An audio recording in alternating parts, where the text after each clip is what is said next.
on est là ce matin pour vous féliciter. Ça, il faut le dire du fond du cœur, on est là pour vous féliciter. Pour tout le travail que vous avez pu abattre dans cette région. Je dirais dans ce groupement, parce qu'il s'agit de là et aussi de la région du sud-ouest. Félicitations pour tout le travail, félicitations pour cette bonne symbiose. Grâce à vous, presque 100% de ce territoire est conquis. Vous êtes en phase de consolidation. En tout cas, félicitations pour tout le travail abattu.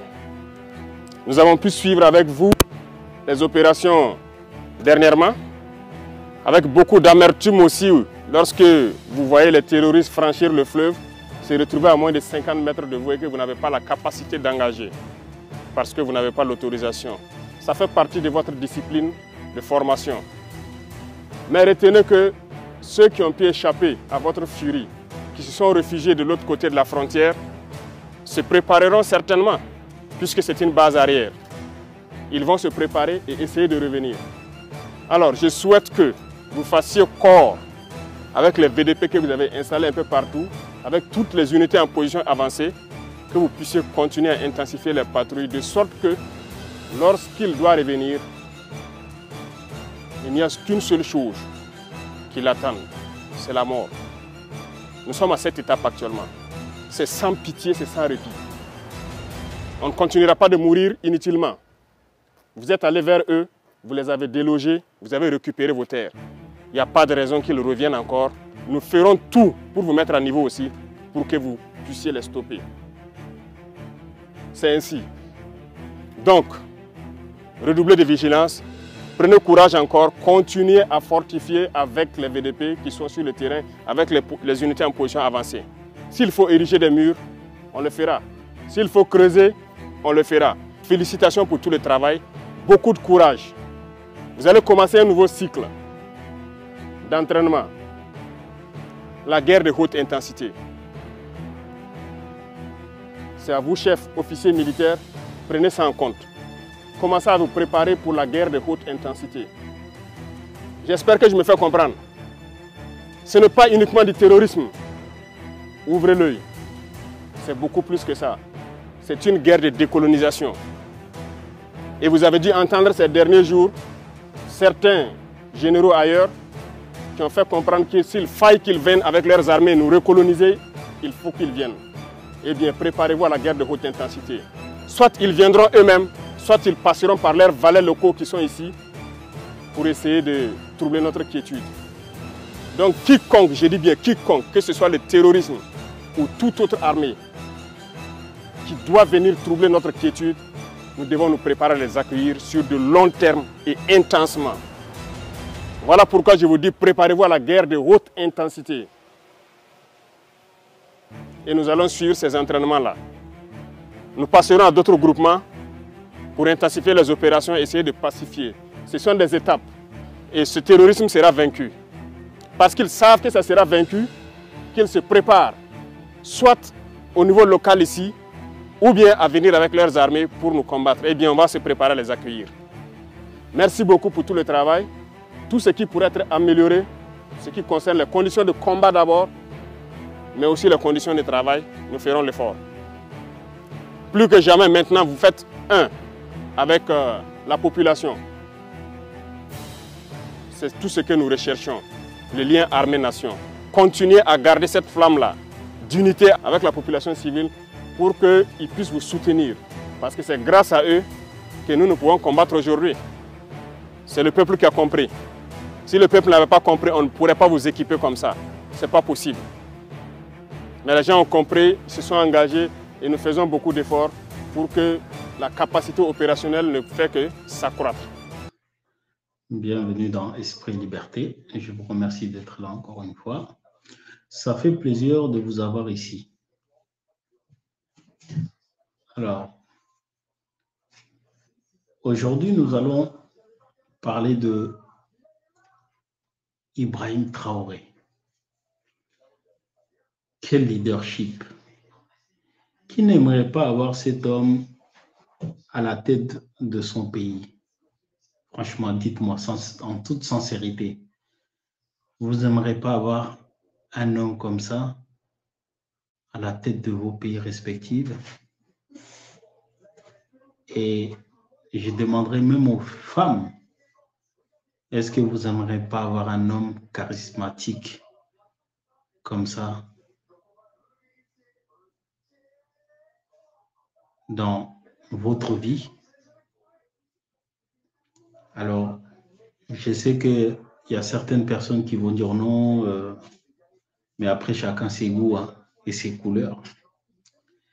Mais ce que je vais dire, en tout cas, nous, la nouvelle génération, parce que même si, excusez-moi, hein, même si je ne suis pas si jeune que ça, mais je me considère quand même comme la nouvelle génération, car je trouve que cet homme donne un coup de fraîcheur à l'Afrique et rend les Africains fiers et donne quelque part la place de l'Africain où il doit être dans ce monde à laquelle que nous vivons aujourd'hui, ce monde cruel. Et à chaque fois que j'écoute cet homme, et il me donne de plus en plus de fierté et de l'assurance pour un Afrique à venir. Alors, nous avons tous vu sa prise de parole ces derniers temps à côté de ses troupes et par rapport à ses prises de parole envers la population. Ces faits et gestes que nous voyons à chaque fois qu'il sort pour s'adresser à la population ou pour s'adresser à son armée ou pour s'adresser au niveau politique, sur la scène politique tout simplement. Et je trouve très intéressant à chaque fois qu'il donne son point de vue, puisque je trouve déjà quelqu'un de direct, quelqu'un de sincère et quelqu'un de véridique. Et à chaque fois, il fait passer des messages, et je dirais pas que à sa population, mais il fait passer le message pour que nous puissions tous comprendre dans le sens à laquelle que nous, Africains, on doit y aller. Et je trouve ça quand même, mais vraiment, j'ai pas de mots. Tellement qu'il me rend fier, cet homme de 35 ans à peine. Imaginez-vous, 35 ans. Combien d'entre nous, 35 ans, on ne savait même pas prendre une seule décision, même dans nos propres foyers. C'est ça la réalité. Mais voir un homme de 35 ans prendre des décisions aussi fortes pour un pays, mais je l'ai dit quand même, chapeau. C'est ça la vérité. Alors,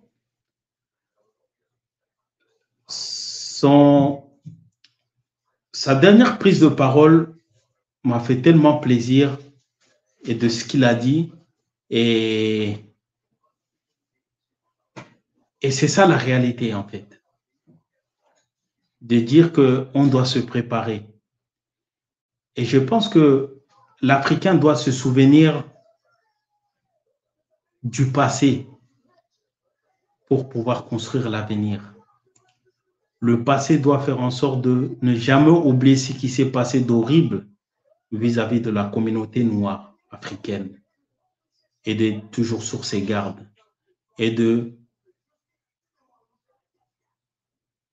multiplier de vigilance vis-à-vis des autres. Car si vous avez tendance à oublier les autres ne nous auront pas oubliés. Et c'est ça la réalité. Alors, quand il dit de se préparer physiquement, mentalement, puisque la guerre n'est pas que la guerre du terrorisme, mais ça va être la guerre contre les autres, l'impérialisme, le néocolonialisme. Et la guerre est à venir sur le continent africain. Et nous savons déjà depuis longtemps que ça se prépare. La déstabilisation, le terrorisme, toutes ces choses qui est fait pour déstabiliser le continent africain. Mais nous voyons même à travers le message du colonel, l'ancien colonel français, à travers ce message, il a fait bien comprendre aux Africains ou au monde entier, je dirais, ça ne vient pas d'un Allemand, ça ne vient pas d'un Chinois, ça ne vient pas d'un Russe, mais ça vient d'un Français et un chef des armées, un ancien chef des armées, car il a dit que nous reviendrons sur l'Afrique, que ce soit d'ici 15 ans ou 10 ans, voire plus ou moins, car ça y va de notre survie, de vous faire comprendre quand il a dit défendre nos intérêts, c'est leur intérêt dépend de leur survie. Et c'est ça la réalité. Voilà pourquoi toutes ces choses qui se passent aujourd'hui, vous savez, ils ont préparé ça à l'avance. Et c'est pour ça que j'ai toujours dit, je pense que la colonisation mentale fait plus mal que la colonisation physique. Et ça a été préparé depuis de longues haleines. On a préparé ça. On a mis dans vos têtes que vous devez toujours rester attaché à l'Occident et que vous ne serez jamais incapable de faire quoi que ce soit pour vous-même, pour vous émanciper, pour pouvoir faire vos propres politiques, pour pouvoir faire vos propres choses. Mais pour le faire, ça sera qu'à travers eux et pas à travers vous-même. Et c'est ça la réalité. C'est qu'on a fait le travail une centaine, une millier d'années avant. Car ils ne font jamais les choses au hasard. Ils ont déjà une centaine d'avance. Et à chaque fois que vous cherchez une solution, ils sont déjà passés à autre chose. Et c'est ça aujourd'hui que l'Africain doit comprendre, que l'Africain doit étudier, que l'Africain doit prendre ses précautions vis-à-vis de l'Occident. Et c'est des choses qui sont faites exprès. Et Ibrahim Traoré a très bien expliqué dans son intervention près de ses militaires. Et c'est ça la réalité. Ils reviendront en Afrique pour essayer de nous remettre en esclavage. Et c'est ça la vérité. Mais on vous attend. Je suis ferme. Je vous dis merci. À très bientôt dans Esprit et Liberté. Et merci à Ibrahim Traoré de ce message. Et surtout, c'est un cas d'école. Et ça doit être enseigné dans toutes les écoles africaines. Et surtout nos chefs d'État de prendre exemple sur ces messieurs. Ils en ont besoin, qu'ils soient jeunes ou vieux. Et c'est ça qu'on a besoin, nous, Africains, d'avoir des leaders qui n'ont pas peur de mourir au nom de leur peuple. Merci. Bye.